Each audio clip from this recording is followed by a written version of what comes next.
Alrighty, g'day guys and welcome back to another episode of the Bradley J. Dryburgh Experience. We're here for, I believe, episode 57 and we're so excited to be here. I want to say, whether this be the first or one of many that you're tuning into, thank you so much. It's you guys, the audience, that keeps this show alive and thriving, and you can continue to show your support by hitting the all-important follow or subscribe button, leaving a 5-star rating and a raving review on Apple Podcast app.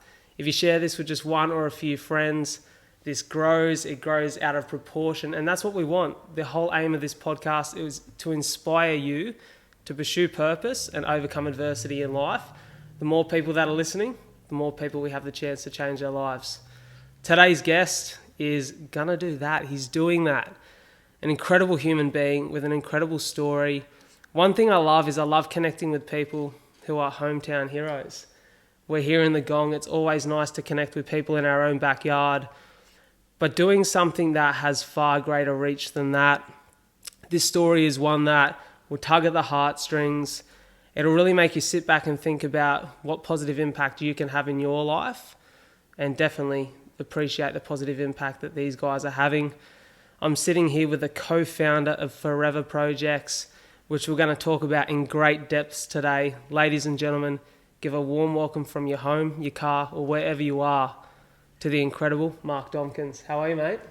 Brad, I'm fantastic, and it's a pleasure to be here with you. And it's, mate, of all days, 2 days after your big marathon. Congrats. Cheers, mate. Thank you.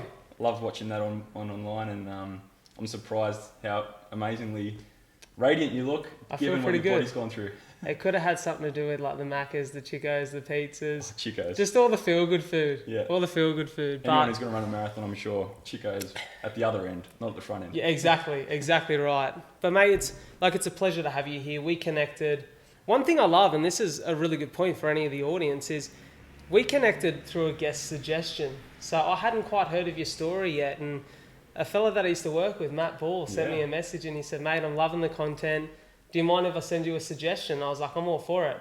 And the thing I say to people all the time is I take a lot of pride in the guests that I have on the show. I want to connect with their story and I want to believe in what they're doing. And I sat there and he sent me that information, and I watched that little video and I thought, this is right up my alley because you're doing some incredible things. And we'll go into depth today and explain what Forever Projects does, where it all started. But give us a little bit of an insight into you. Have you always been here in the Gong? Yeah, so... born in Figtree, born in Alicia Avenue, Figtree. Yep, my dad worked with BHP all his life, so grew up in Figtree and then spent a bit of time in Newcastle. Dad got moved up there when I was 7, and then we moved back when I was in year 8 and started at Figtree High School. So, Dad's been with BHP BlueScope all his life and now retired, but yeah, local boy. So can I ask, being at Figgy High School as a young fella, you obviously have career aspirations, goals, drive. Yeah. Did any of that look like where you are now? Oh, it's such a good question. I think at that stage, and I remember having conversations with my dad about this, when you're doing your work experience in year 10, and he's like, well, you love working with numbers, you love maths, maybe accounting might be a thing. So like that, I'm like, all right, that'll do. Yeah. So I started off thinking I was going to be an accountant, but I think at that age you just kind of, all right, here's an exam, here's this, here's that, you just kind of follow the next thing. But we don't really know what it is that we're going to do. Certainly nothing like where I've ended up. But I would imagine the values that I had and my kind of intuition would have been consistent back then with where I am now. Yeah. I think that's a really good point. I feel like it's almost do you feel like there was almost a purpose-driven approach to life where you always wanted to make bigger impact than just the personal things that you were doing? Yeah, and I think, and I've been reflecting on this just like in the lead up to this chat and just hearing your story and thinking about so my mum, huge influence in my life. She passed away in 2016, but she had a long battle with breast cancer and eventually bone cancer, and it was actually the year that we moved back to Wollongong and in year 8 at Figtree High School when she was diagnosed with breast cancer for the second time in 1991. She'd had a lumpectomy, and then 3 years later when I was in year 8, first diagnosis with breast cancer and had a mastectomy. And so I remember going up after school with Dad and my sister to visit her at the hospital at St George, and then seeing how she resiliently turned those lemons into lemonade, and then recognised the care she'd received from women in that cancer carers community. And then she went on to, with an amazing group of women, kind of lead care for other women in that community. Yeah. And I think as I reflect on my life and reflect back to where I am, I think just by osmosis, just being around her and watching that evolve over decades has really shaped who I am. Yeah. That's really lovely to hear, mate. And yeah. obviously what you're doing now has huge impact, and you know, you touched on it before, what we've just done on the weekend. The proudest thing for me was to feel like I'd done something that was bigger than myself. Yeah. It wasn't just about me, it was about what that meant to so many people. And you know, we sit, and I've got a good friend of mine, Joe Plum, who was a guest on the podcast, and we sat back on episode 3 and reflected on his time in Ghana.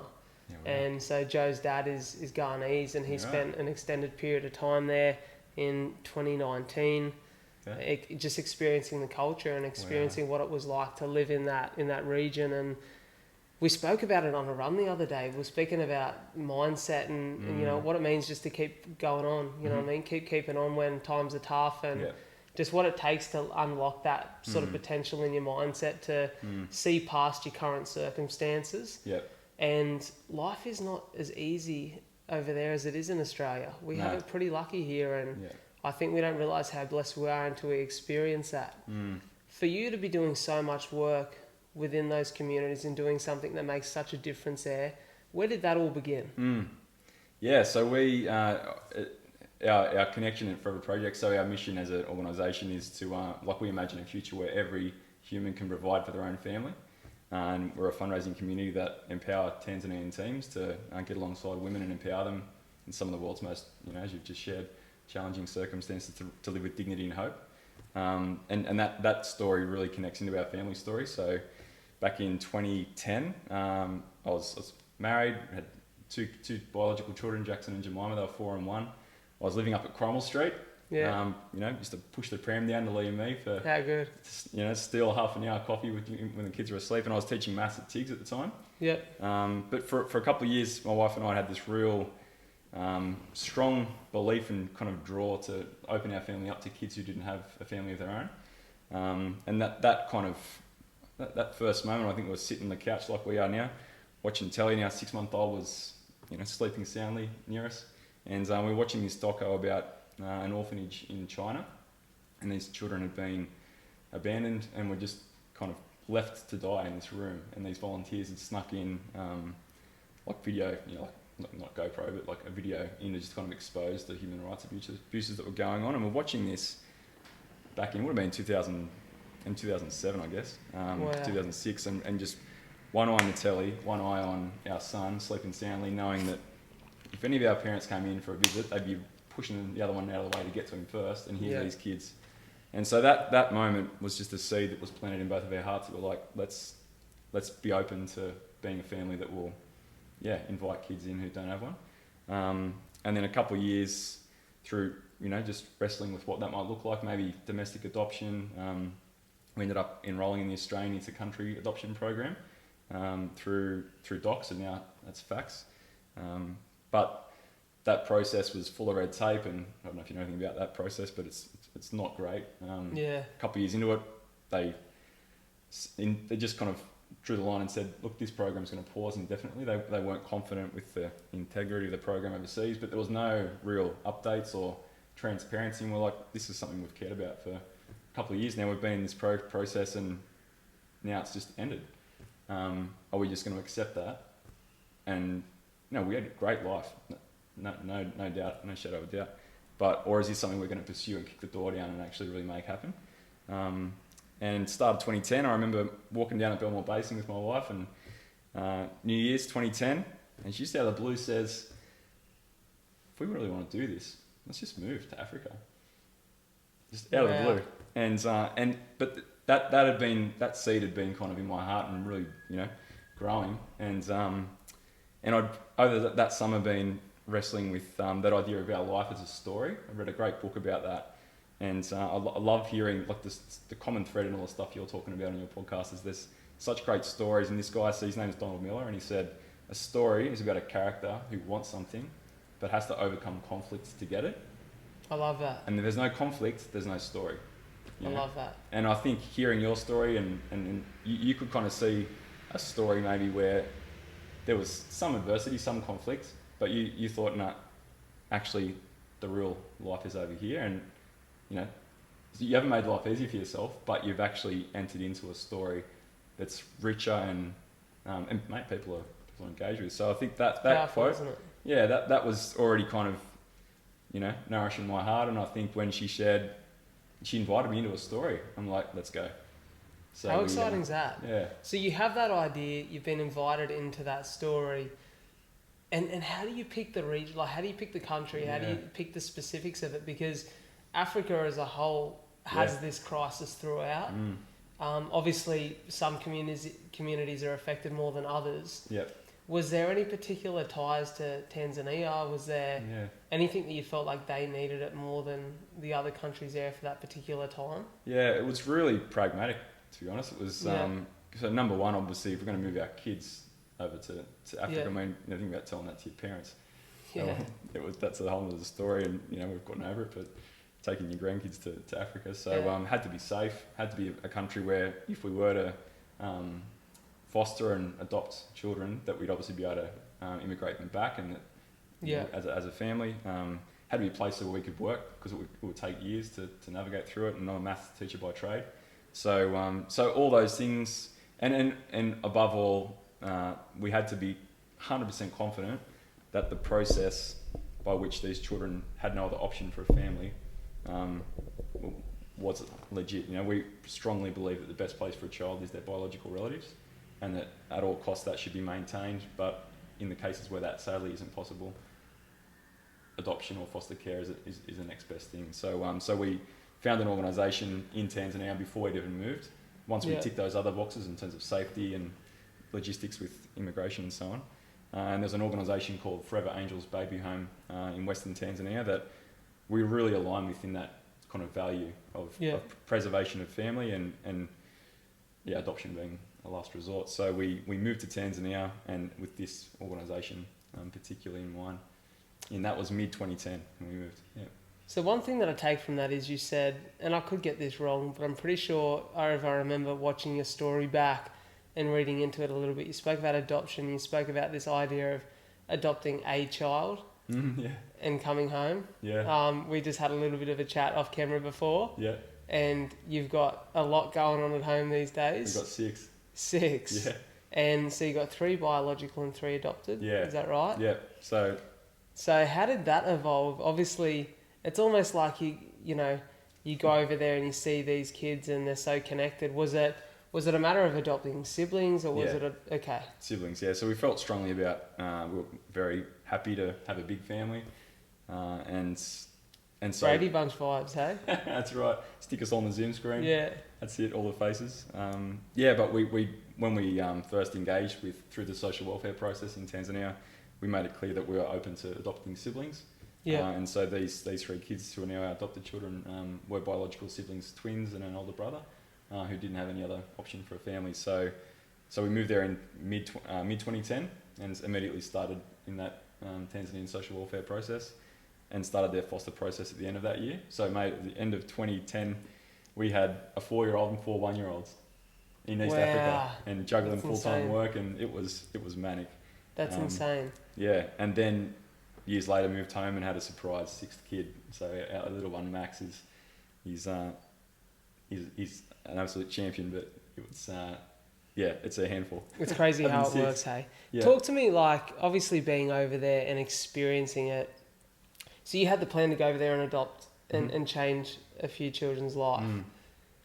But you're there, you're experiencing it, you're seeing that this issue is bigger than, you're like, you can't adopt all of the children, right? Yeah. And I think from reading the literature, there's over 3 million orphans in Tanzania. Yep, Tanzania alone. When does it then sort of hit you that, okay, this is bigger than what we can do, we need to do something more?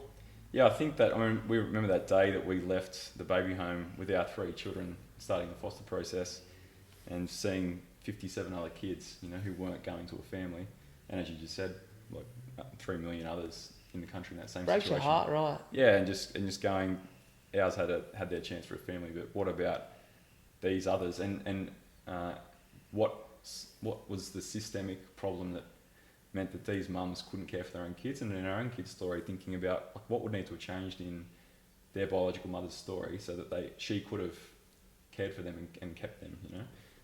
And luckily for us, you know, so again, you think about story, like thrust into a new story, thinking about what about this issue? How can we be a contribution to that problem? And in every story there's a guide, and for us it was the organisation we'd adopted through. They, as I'd said, felt really strongly about that. There's a amazing friend of ours, Amy. She started the organisation in 2006 and has an amazing team of local Tanzanian staff who care about this issue and seeing kids connected with families, and so they started experimenting with how can we intervene earlier on in the crisis situation for a family, so that for example, I'm going to tell you a story to kind of make how that would work. And they started experimenting with this. So it was in 2012 they started working with families in the community where kids were malnourished but not abandoned yet. So there was a lady named Lucia, and she'd given birth to this little boy named Adamu, but she had tuberculosis, and she was too sick to lactate. Yeah. And so he was losing weight. Now in Australia, like the alternative for a mum who can't provide breast milk would be a tin of formula milk. Go down to Woolies around the corner, and it costs you $25, maybe $30. Yeah. I'm sure it's gone up since I had kids. But in Tanzania, one tin of formula milk costs you a whole week's wage for an average Tanzanian. Wow. So it'd be like for an Aussie going to Woolworths, seeing that price tag on the tin, $1,100 for us, which is just unaffordable. For one tin, that wouldn't even last the whole week. And so Lucy's in this situation where she wants to keep her son, Adamu, but can't because she can't afford the alternative nutrition. So at that point, this team intervened, providing the nutrition he needs, and then thinking longer term, how can they set up and empower Lucia so that she can start a small business, providing an income for Adamu, and that way, once he's weaned and off the more on the solid foods, she can have that dignity of having an income and providing for his own needs without any further handouts. And so they trained her as a seamstress, gave her capital for a sewing machine. She starts selling clothes at the market, and that family, they're intact, biological relatives together. That's amazing. And so we started to see these stories evolving through this amazing organisation's work, and we're like, we're going to be part of this, you know. And our friends and family back in Wollongong in Australia, obviously they're like asking about, similar to your story, like, all right, we care about this through you, we care about this as well. What can we do to be involved? So that point in our stories, we're like, all right, we've got to start building a community of funders to back this team so that they can have two eyes on the work and scale it up. Yeah. I love the way that you've looked at it systematically though. And I feel like that's probably the one thing that you can criticise in a lot of the way that a lot of charities approach the issues at hand, is it's more surface level as opposed to systematic. And that's where you have the real change, where you're actually changing the behaviours and the lifestyle that allows them to sort of overcome and resolve these issues before they arise. 100%. Yeah. What does it feel like when you first start to experience, you got your hands in the game now, and you first see that experience and that personal story of a mother being able to provide for her kids? I can imagine it's just life changing. Yeah, and you know, living there and then having, you know, gone back over time and seeing not just this family got to this particular position, but 5 years later, still together and thriving. And the team, obviously our currency as Forever Projects is stories. We love sharing stories with anyone who will donate to our, you know, part of our fundraising community and to connect them with the impact of what they've done. And so we have the thrill of being able to hear stories from Amy and all the local teams in Tanzania, and then curating those in a way that our donors can go, wow, you know, I gave, you know, someone ran a marathon or a half marathon or climbed a mountain or whatever else, and they invited people to donate to them for projects, and then they 6 months later hear a story of here's Lucia or here's Shakura and here's what your generosity and that person's bravery has done.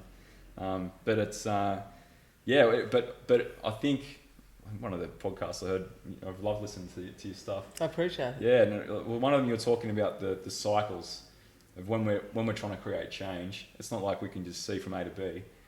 We see, you know, what's the next thing, and we just iterate and incremental steps. Yeah, isn't it? And for us, it was, I don't know, we've got a shared love of Lee and me and the guys down there, and I think our first step into that story was having heard stories like Lucia's and others. We're like, how do we engage and invite our community back home to get involved. So I came back with my eldest son on a visit in 2012, and we thought, my brother-in-law's just had a 30th at Lee and me. We're good mates with Lee and Ben and Amy and Shay. Let's ask them if we can just borrow the cafe for a night and run a fundraiser, but we'll do it with a bit of a twist. So we invited 60 friends and family, mid-2012, and we thought, let's not just do this same old thing of hustling people or making them feel guilty or obliged. Let's inspire them, let's invite them. So my co-founder Ben's an amazing creative.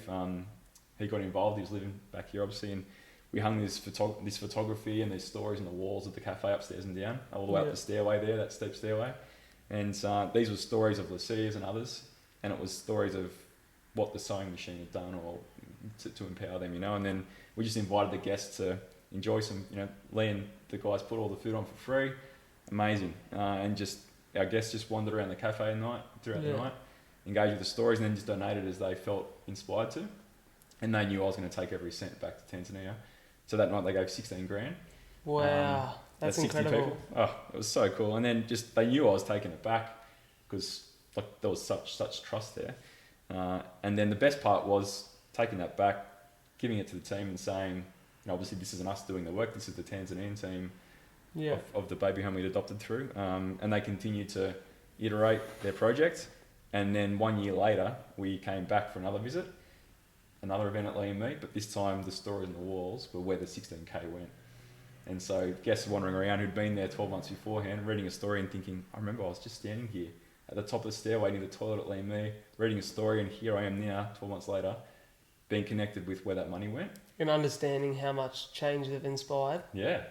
That story was possible through them, through their contribution of generosity and partnership with Tanzanian teams who know their people and know these problems better than us, but that's beautiful partnership of a global community raising funds and doing the work. So that annual cycle of fundraising while we were still living overseas was, I think, what gave us the idea that, this could be bigger than an annual thing. Let's really scale it up.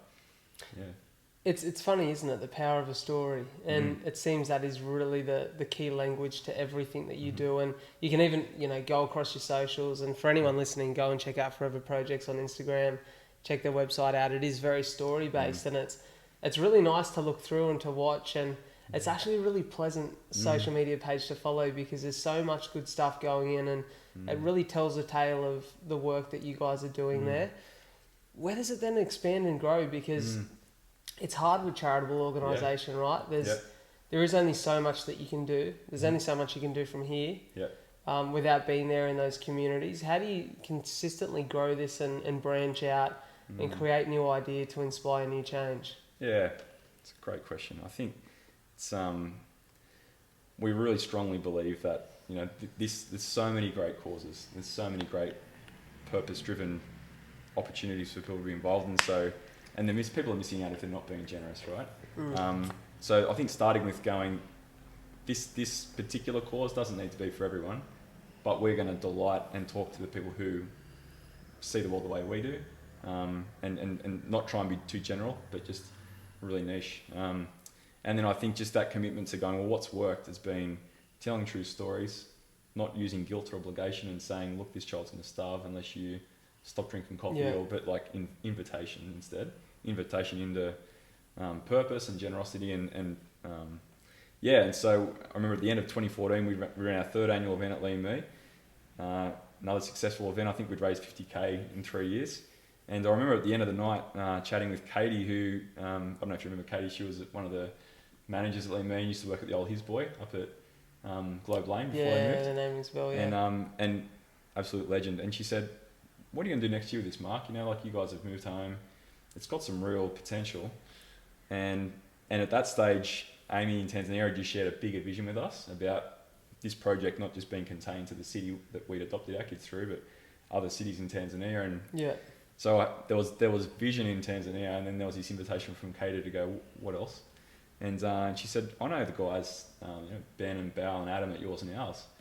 Why don't we have a chat and see if there's some way you can do something like this at a larger scale with them?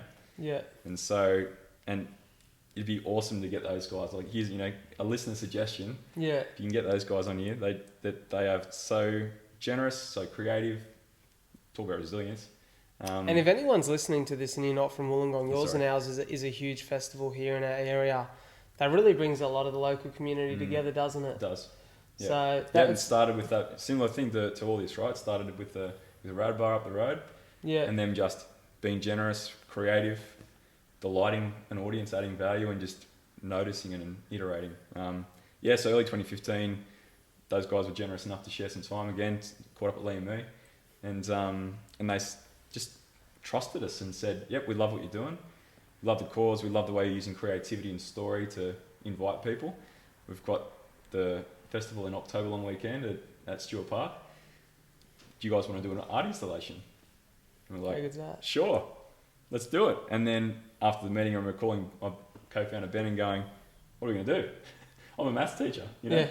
And at this stage, Ben, get the crayons out. Yeah, like I don't know, like it'd be embarrassing to share what my ideas might have been for that, but I knew at that stage Ben had been engaged with the fundraisers and done such amazing creative work to make those stories compelling on the walls of Lee and me. But what's it look like? What are the walls of Yours and Ours?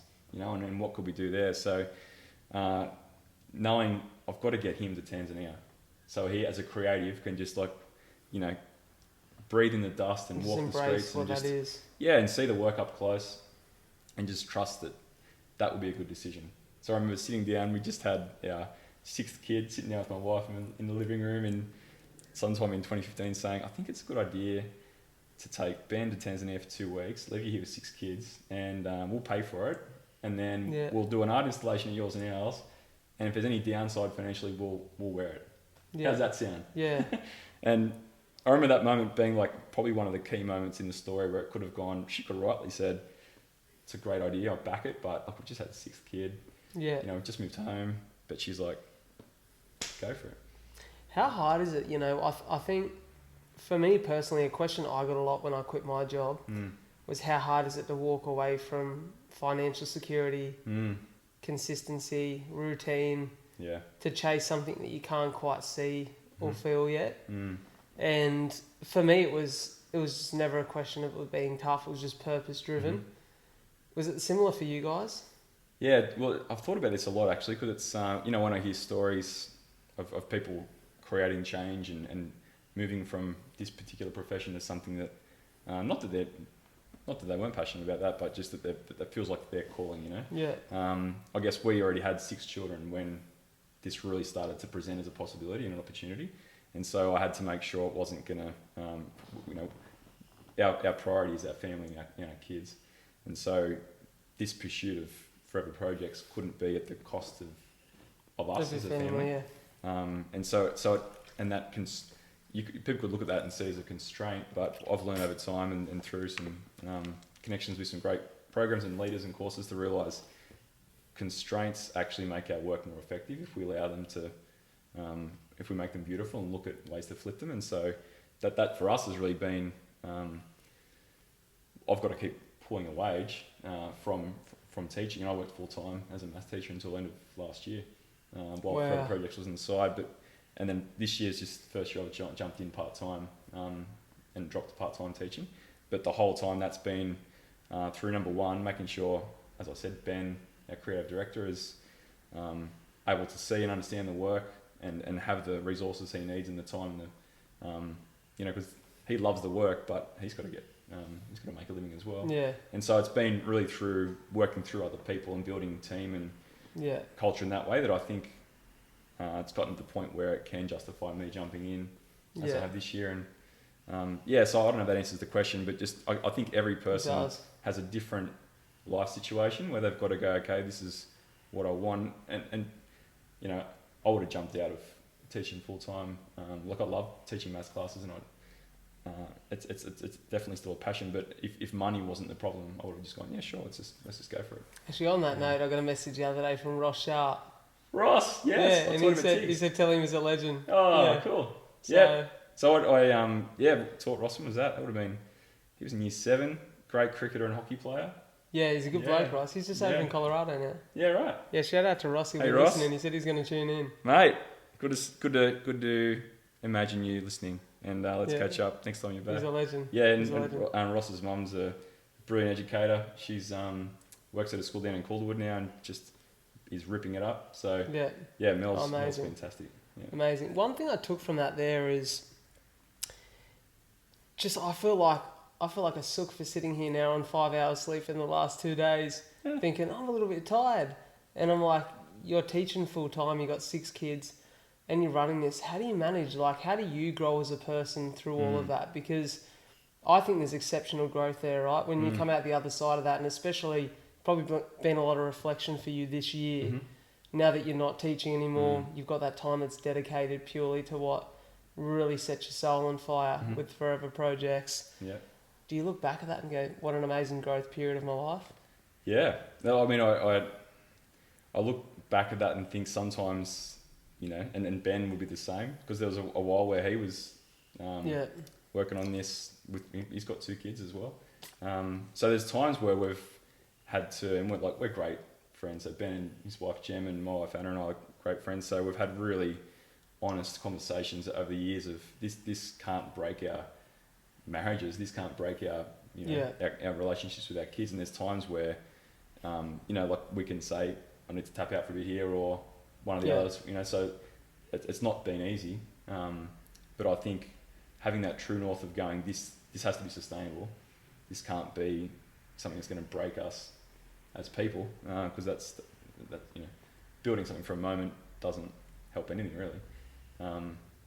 So I think that's probably been the true north that we've needed to keep coming back to, and just go, all right, we can kind of see the future where this could be more sustainable. How do we kind of get there one step at a time? And I think playing that, we both love Gary Vee. Yeah. I love his stuff, and he talks about the short-term thinkers think he's an idiot because he plays such a long-term game, and the value he's creating. People might think, why aren't you hustling for a short-term win? But he sees so far into the future, and I think that's something we've tried to do as well. Just Rome wasn't built in a day.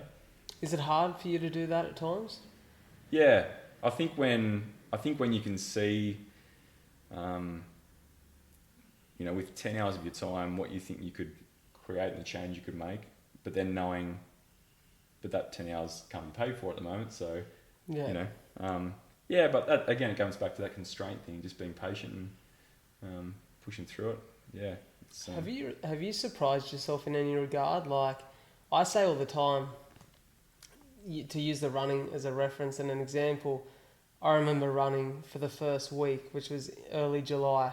I hadn't run for 6 years.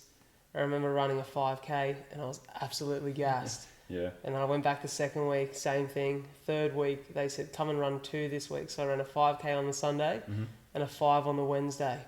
And I've never been so sore in my life. Like, I thought I couldn't move, and I remember the boys had run a half marathon that Wednesday night, and I'm thinking, you know what's all a bit confusing and scary? Buying your first home and getting your first loan approved. You see, I'm 24 and I bought my first property last year. Even as an agent at the time, there was so much I didn't know about finance because we aren't taught these things at school. You see, I'm blessed now because one of my best mates, Zachary Bidoff, is a mortgage broker. And now that I'm self-employed, I have to be smarter with my money. So I sat down with Zach to refinance my loan and to get the absolute best deal I could. And it's saving me money every week. You see, the great thing about Zach is he's 28 years old, super relatable, and he knows everything you need to about buying your first property. So whether it's pre-approval or refinancing that you need, head across to zacharybidoff.com or find the link in the show notes. Now you may be hearing that and wondering, well, once I've identified the right property, what do I do? If it's a house that you've found, it's important you know the ins and outs of the property. A few issues can quickly add up, leaving you well over budget with a ton of work to do.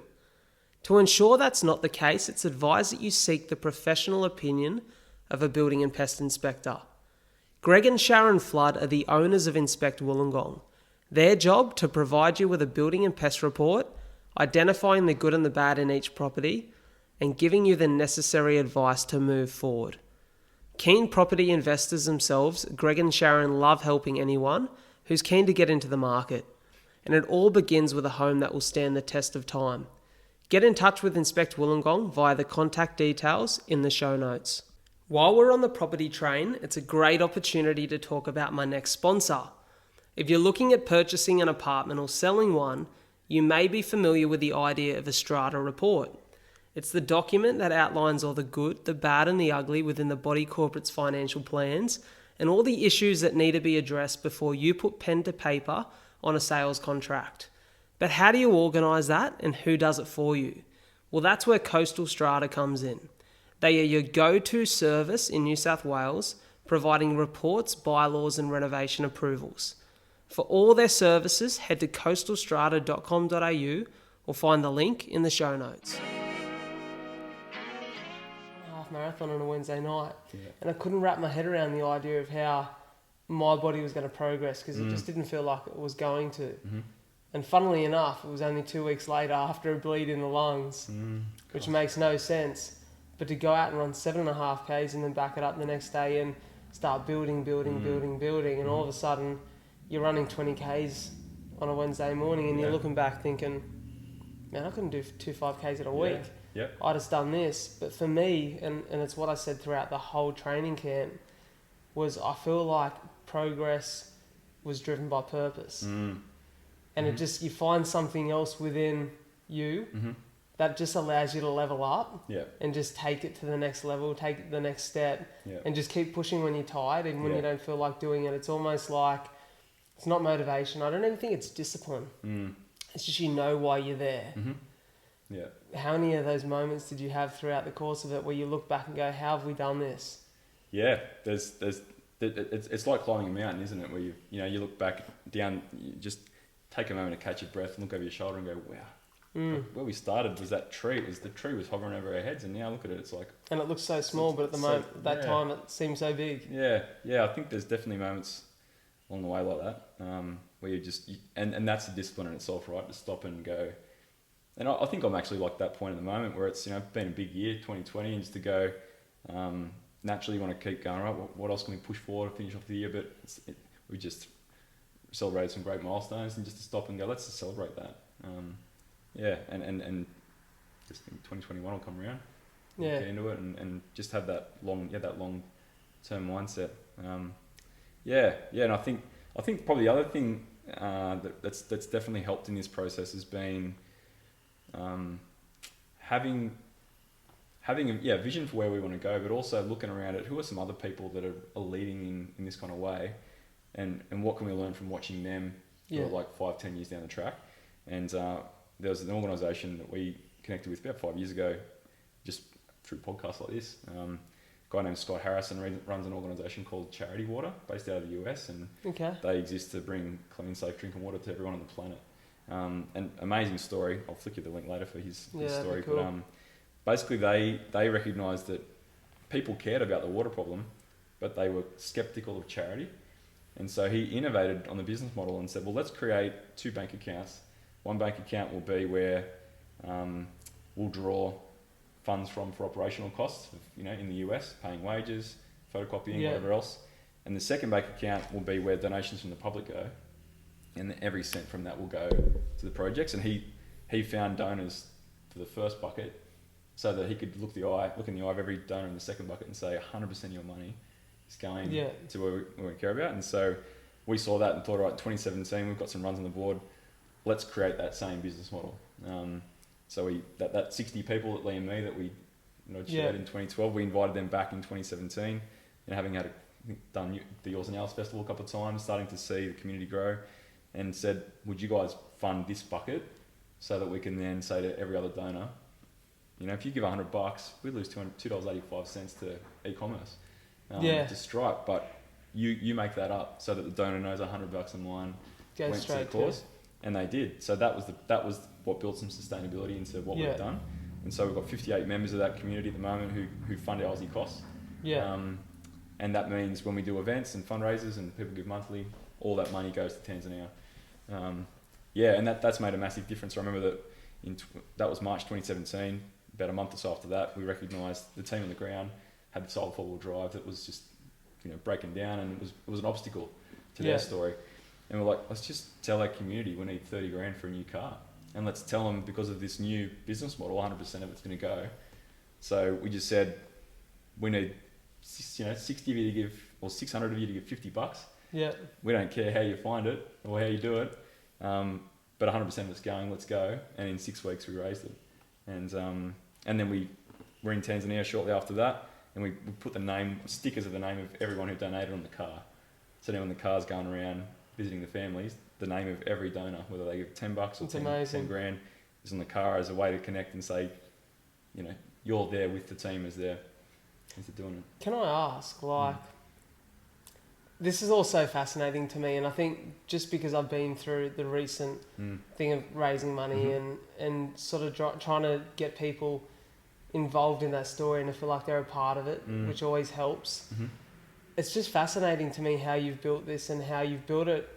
It's hard because when people, you know, I think one of the benefits I had with my recent fundraising drive was people here were seeing me. They were seeing me out running. They were seeing, you know what I mean, me after a long run, or they got to see me on Instagram when I wasn't feeling too well, I was in hospital, and there was that personal connection.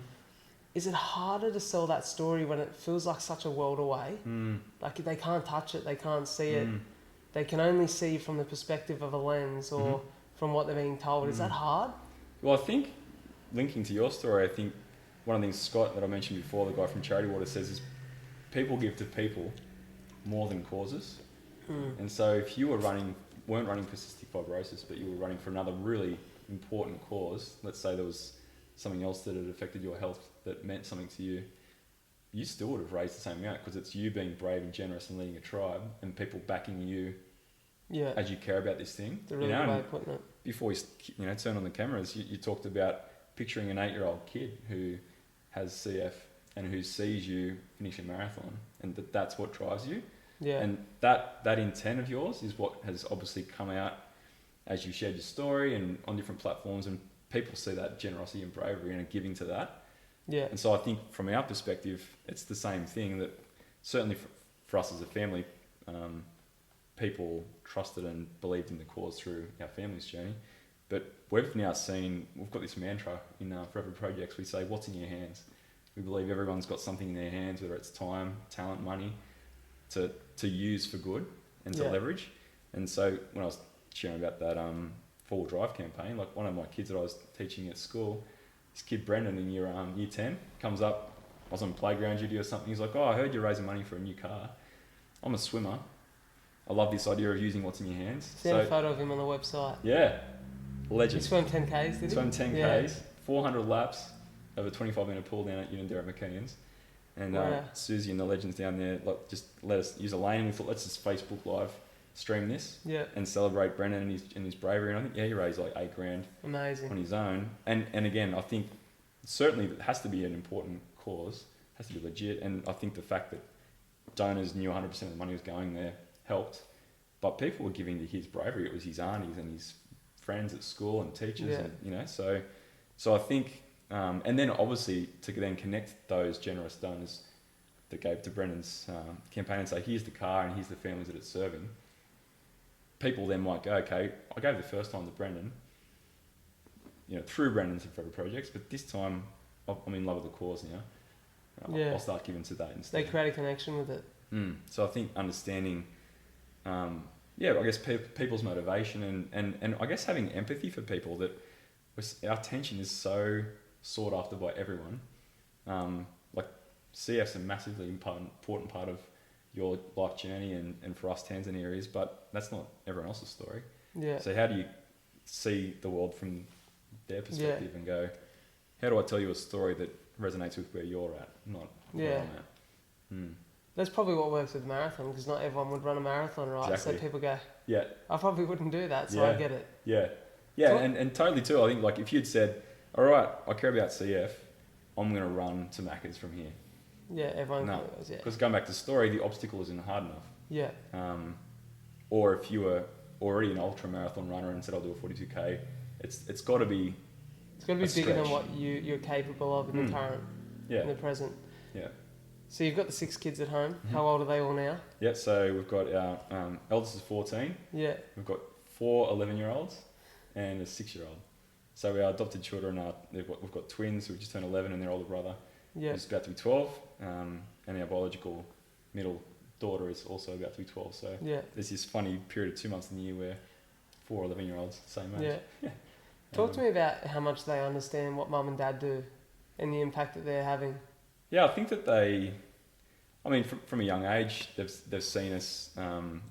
We always, if we go, if there's a fundraiser, we'll go there with them, and they see the impact that their and our stories having on kids in Tanzania, and so there's a real sense of pride for all 6 of them. Can imagine. Yeah, and I think that's a beautiful thing for them to see their friends and relatives and people who really care about their country. And like when we lived over there, like we had friends and family would come and visit, and we'd travel around with them, and so there's a real sense of pride for them in that. We got the opportunity to last year all go back as a family. I was going to ask that, yeah. So yeah, we moved back end of 2013, and then all 8 of us went mid 2019. We're so glad we went. Expensive plane trip, right? Oh, mate, 40 hours in a plane with 6 kids. Yeah. So but that 6 weeks was just so special to be able to reconnect with our friends and the people that we care about, and connect back with the baby home that our kids are from, and really special to help them reconnect with that part of their story. Yeah. Is there something that every time you go back to Tanzania, is there something that you do, or there those little anchors of your day there that you like to go and have a part of your journey whilst you're there? Yeah. Just to reflect on when you come home? Yeah. Yeah, there's key, I think in every story, like there's key places or key settings, and so there's this beautiful, this old railway station that stopped being used, and right on the southern slopes of Mount Kilimanjaro, so you can see the sunset with Kili in the background, and everyone walks home across the train tracks to work, all the Tanzanian families and workers, and someone had the great idea of turning the station master's office into a bar. So you can sit out on the platform in these, tacky Coca-Cola plastic chairs that you'd see in a country like that, and just have a cold beer and just engage with people and just watch life happen. Places like that are just special, and I love the bars and cafes and stuff we have here with the fit outs and so on, but you couldn't. It's different, isn't it? It's phenomenal. Yep. And so places like that are really special because they take you back to a feeling that you had when you were there last. Yeah, of course. Yeah. How's 2020 affected the work that you guys do? Yeah, we were, as I said, we've got that core community. So starting in Tanzania, they were really apprehensive, obviously, as the whole world was, as to what's this going to look like as it spreads. And so the local teams did an amazing job at trying to make sure they mitigated for that. So social distancing, like every Tuesday, the women in the project meet as a group for training, and then their children are weighed to just make sure progress is being monitored. But there's no social distancing happening there, so they changed it up so that the families would come in one at a time, and the team will go out to them in the community and visit. They made sure that they had extra supplies for their business, extra inventory, so that the businesses wouldn't fail. But mitigating, I guess, to make sure that what they could do within their power, they did. But the way it's unfolded has actually been interesting. So, like, as soon as the first case happened in Tanzania, the government said, let's close down schools and let's lock down and knuckle down. And in a country like that, very quickly the economic impact of people not being able to go to do their job, there's no social security or sick leave or whatever. If you can't go and sell bananas at your market, there's no you don't make money, And so very quickly, it's not COVID that's the problem, maybe having COVID, but it's not being able to feed your kid. So after a period of time, they reopened. But fortunately, and in some countries like that, the numbers, the transparency on the numbers of cases, they don't even have the capacity to test. Yeah, of course. And so it's really hard to know exactly what's going on. But contacts that Amy and the team have there in hospitals have said, we're seeing cases present of COVID, but not to the extent that we would have thought. Not certainly what we're seeing, say, in Brazil or in Latin America. So people are starting to speculate as to why that is. I mean, we know in Australia it's the elderly population, and in the West it's contracted COVID, and sadly a number of that proportion of the population there is through low life expectancy, not a high frequency of the population, and there's not as many old people. People spend way more time outdoors, so there's not that transmission that we might get by being touching inside. Services and and then who knows, like the immunity that people have built up over time, like to get to 5 years old, you're already very resilient within your body to have gotten to that age. So whether there's something in that then can fight against contracting COVID, scientists are already starting to look into that and try and work out what that is. So that's been fortunate from that perspective. But from our perspective here, I guess we've just wanted to make sure the teams can put 2 eyes on the work and not have to go, all right, are we going to have enough money to keep going here? So we've just been able to, through our core community who fund our operation costs in Australia, just go, all right, how do we continue raising funds for these guys, but in a way that's more reliable? Yeah. So I guess 2 things we've done back end of 2020, well, 3, I guess. First half of 2020, we thought this is an opportunity while the world's chaos. We needed to make sure our branding and messaging was sorted, redo our website, just like pivot some of our monthly giving. Bit of a clean up. So clean that up. Ben's done an amazing job. The website's great. We've built an agile team where Ben and I are on staff, and we've got a team of contractors around us. So legends like videographers and social media manager and copywriters that we can engage as we need to. But then just so kind of getting our shop all set up, I guess, ready to go. And then 2 things we've done since. First was we wanted to run our campaign, Watch Your Kilimanjaro.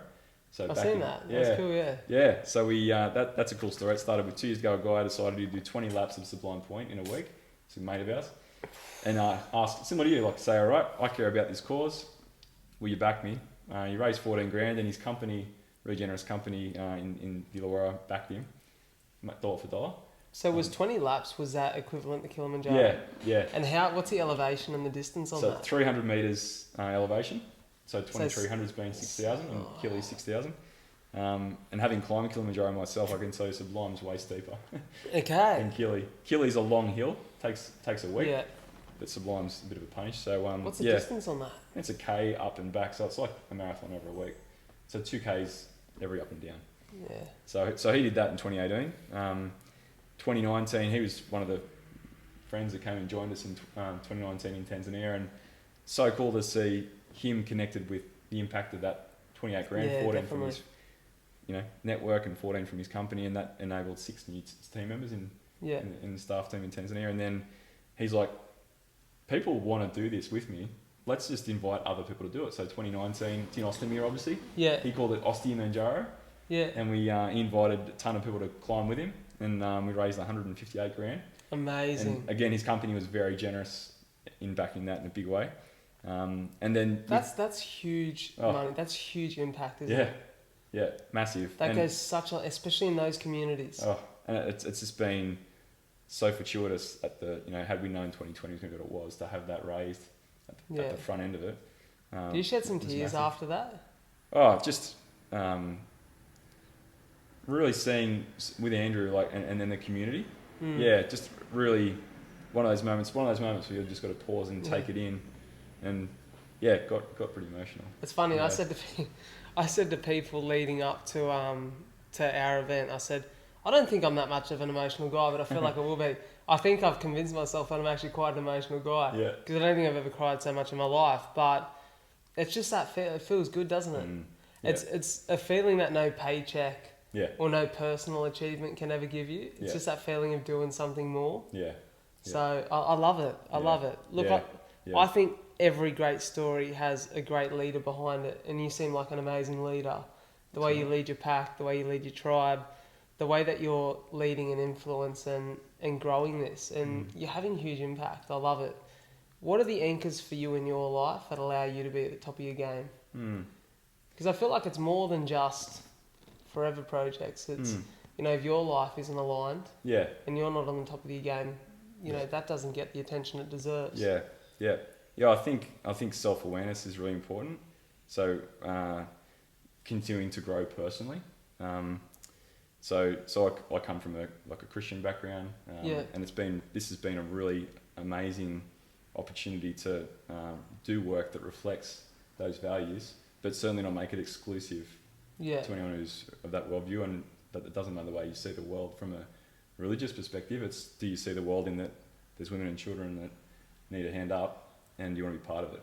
So I think having something that is consistent with my worldview in that way.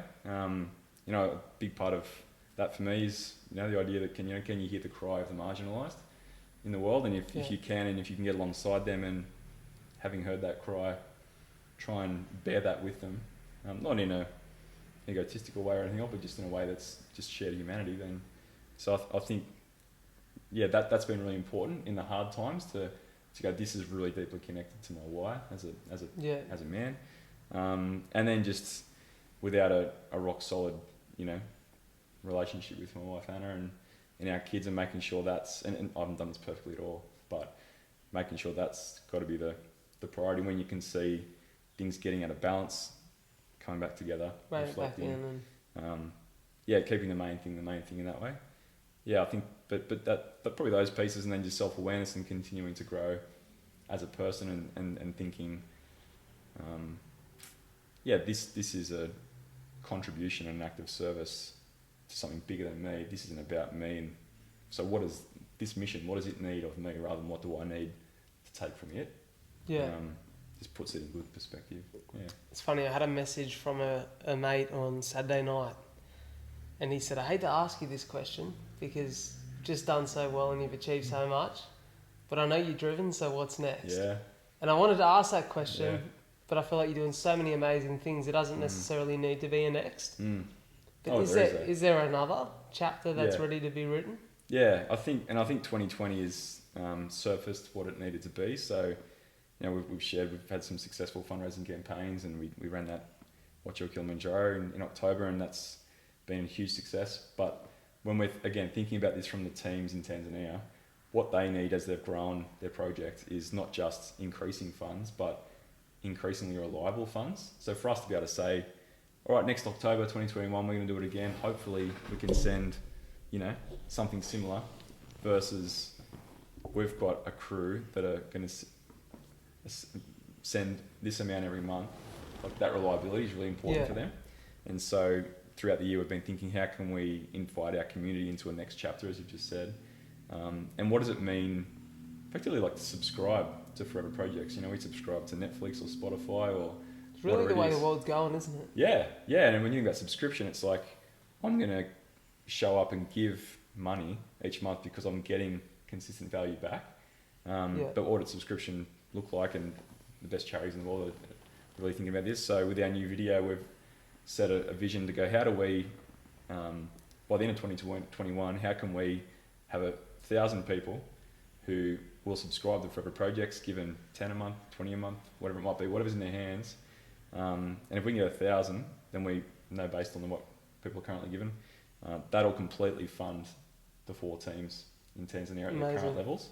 And so then when we do future campaigns like Watch Your Kilimanjaro, it will be to expand their work, not to fund it at current levels. And it just really helps them to go, okay, we've got a reliable runway of funds coming in, people who believe in what we're doing, people who are connected to the impact. So for us, 2021 is all about, the next chapter is all about inviting people to consider joining, to subscribing to Hope in that way. And we're going to obsess over building this community in the next 12 months and beyond, and treat them like, you know, like impact investors that they are. Like, you know, Bill Gates gets to give billions of dollars away and then gets these amazing reports and chance to see the work up close and all that sort of stuff. So what's that look like for your kid that works at Macca's, who's a 16-year-old, giving you 10 a month? Like, how can we treat them with that same dignity about how powerful they are as a generous person in a being one of many?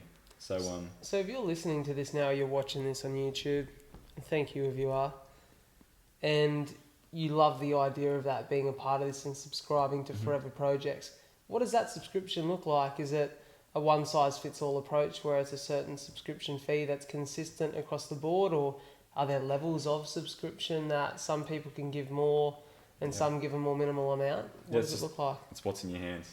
Okay. So as you've just talked about with your marathon, like, if it stretches us, it actually makes us better. So, you know, if you can afford to give 10 a month, don't give 20, but don't give 5. Give 10. Like, just stretch yourself a bit. But believe that because you're showing up generously with what you've got, there's going to be a ton of others who are doing the same, but you're a very powerful community together. I mean, the amazing value we get from the shows on Netflix or the amazing music on Spotify is because not just there's 10 subscribers, but because there's like, I don't know how many million. Yeah.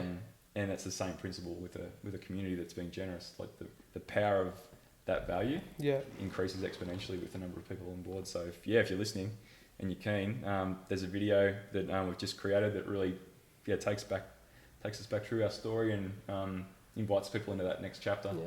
We'll throw the link to that video in the show description as well. Yeah, cool. Biggest lesson you've learned throughout all of this? Oh, biggest lesson. I think to trust. Like if we see change that we're passionate about and we want to make, trust the process of do the next best thing. Have some self-compassion. You're going to make a mess of stuff. Learn from it. Listen to feedback. Don't have ego. Like ask people who you care about and who care about you. What did I get right? What could I have done better? Take it on. Repeat. And just feedback's important, isn't it? Yeah, and just keep doing that and just trust that over time. Like you said with the training for the marathon, like within a couple of weeks you go, man. And if you can repeat that cycle as often as possible, and that's true of, like I've got a goal to be much fitter in 2021. I've got myself a rowing machine. I was in there this morning bashing it out. How good. But that'll be true of that. It's true of like my relationships with my kids, with my wife, with my friends, forever projects, anything. It's where are we going? What's the next best thing? Let's have a go, and then we're not going to get it right, but we're going to get closer. I think that's been my main lesson I've tried to keep bringing into what we're doing. It's great to hear. Do you think you'll always be hands-on with this? Will there be a time where you ever step back a little bit and allow what you've built to work and function as you've built it and set it up? Or do you feel like you'll always need... Are you one of those people that always needs to have some form of control? I'm a bit of a control freak. Yeah. I struggle to step back away from things. Yeah. What do you feel like your future looks like within this? Yeah, I think like if you zoom out with time, like this is a problem that's not going to be solved in 10, 20, 30 years. Yeah. So, and I'm 40 in January, so like starting this thing a little later in my life, it needs to be with the intent of how can it be something that can be gifted forward to other people to continue to be involved with. So I actually just had a Zoom call this morning with a guy who a friend recommended, who I've just been, again, just sharing his what we're up to, and he's given some great advice on how do you, be involved, but what's it look like to be involved at a higher altitude over time? Yeah. So that you can, I think my role really is to have a clear vision of where this is going, to identify what team we need here, and to try and build that team and identify who those amazing humans are, to make sure they're resourced and they've got the funds they need, get out of their way, and then be thinking who can do this better than me, and then maybe I'll do myself out of a job.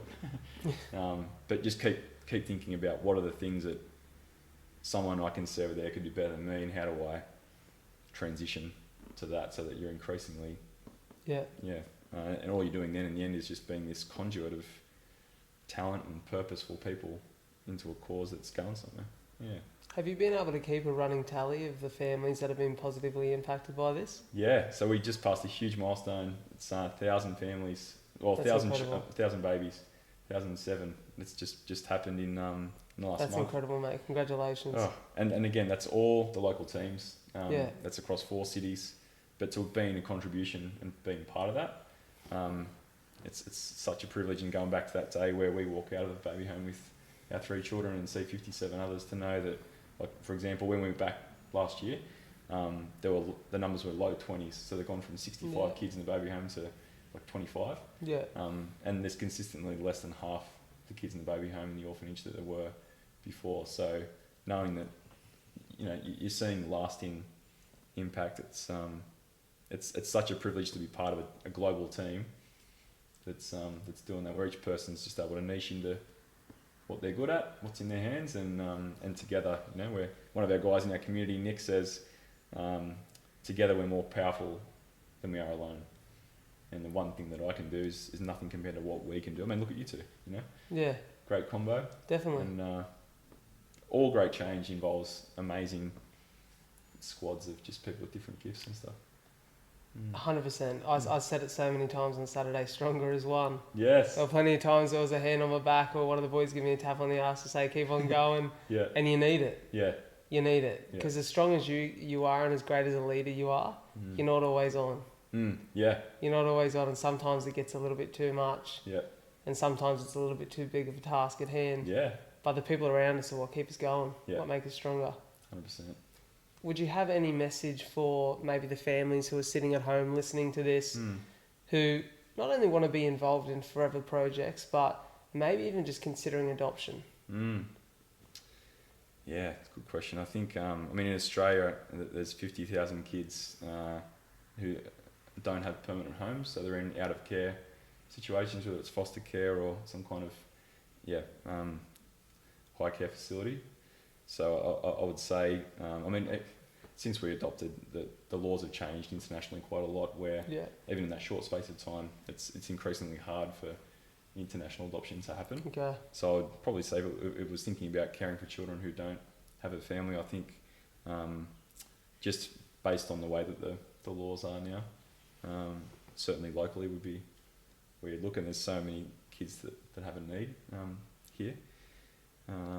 But again, I think going back full circle that we talked about with like what's the systemic solution that would stop these kids ending up in this situation. There's certainly aspects of that that's happening in Australia that there'd be amazing organisations to partner with there. But I think if there's families listening that want to be a contribution to that problem in Tanzania, then that we are one of many ways that you can be part of that. Amazing. There's a mate of mine up in Mittagong. His girls they've got chickens and chickens lay eggs, and she goes and sells the eggs, and she's decided she's going to become a subscriber by selling the eggs. How good's that? And some of the profits from that will go to us, and so that's a beautiful thing for that family to be able to, each month they get the update with what the team's doing in Tanzania and women's lives that have changed, and she's going to grow up knowing, think about identity and how important that is for kids. The story she's going to tell herself is, I'm a person that uses what I've got, and sure, go and buy a lolly from the shop, whatever else, but I'm contributing to something bigger than myself. Empowering others. And she's building muscles that, are massively important, that muscle of heart and generosity. So there's a huge opportunity. We'd love seeing whole families, getting on board in that way and seeing them care about it together. Yeah. That's amazing to hear. Any final messages for the listeners, the watchers? We've talked a lot about stories, so I think maybe, end of 2020, so much stuff has surfaced. I think just we often take time over this period to reflect on, the story we're in and what we care about. So just maybe ask yourself, what story are you in? What do you want? What are your obstacles? Are those obstacles challenging enough? Sometimes we're throwing obstacles, as you were, mate, with CF. But other times, as you've done, we can throw obstacles on ourselves to make our story that little bit richer. So that could be something to think about. And I think secondly, I just want to say thanks for what you're doing. You guys My pleasure. I loved rifling through the list of people that you've had on here and seeing some names like Simon Grant from Verb. Simon was, when we did Yours and Ours festival, he connected us with an amazing street artist named Trade. And so I love that you're creating a platform for these really rich stories in our area to have a bit more depth to them. And thank you. It's a really cool project that you're doing, and the fact that you can finish a marathon in that way means whatever you need to push through to continue to make this happen, you're going to do it. I really appreciate that, and like I said at the start, we don't take the guests we have on here lightly, and it's a privilege to be in a position now where we get a lot of people that message and want to come on the show. But I've taken real pride in knowing that today's episode 57, that each of those 57 really means something to me, and that when I sit back and listen to those, I feel content with the fact that we shared that story and that people needed to hear that story. And I know so many people will benefit from what we've shared here today. So I want to congratulate you on all the amazing work you've done, and everyone involved in Forever Projects, everyone within the communities in Tanzania. It's super exciting to see real change on a major scale. And I think just on what you said there about story and owning your story, one thing that I learnt this year, we all know we've got a story, but it's up to you to pick up the pen and start writing. Totally. And Yep. if you just pick up the pen and pass it around and allow people to write it for you, you'll find yourself really, really conflicted, just without purpose and not content with where you're headed in life. So pick up the pen, start writing. It's in your hands. Ladies and gentlemen, Mark Dombkins, Forever Projects. What an episode. Thanks, mate. Legend. Thanks so much. Thank you. Thank you so much for tuning in to another episode of the Bradley J. Dryburgh Experience. It's always a pleasure to have you guys on board. It's you that keeps this show alive and thriving, and you should head over to our socials to follow the journey to keep updated on what episodes are dropping next.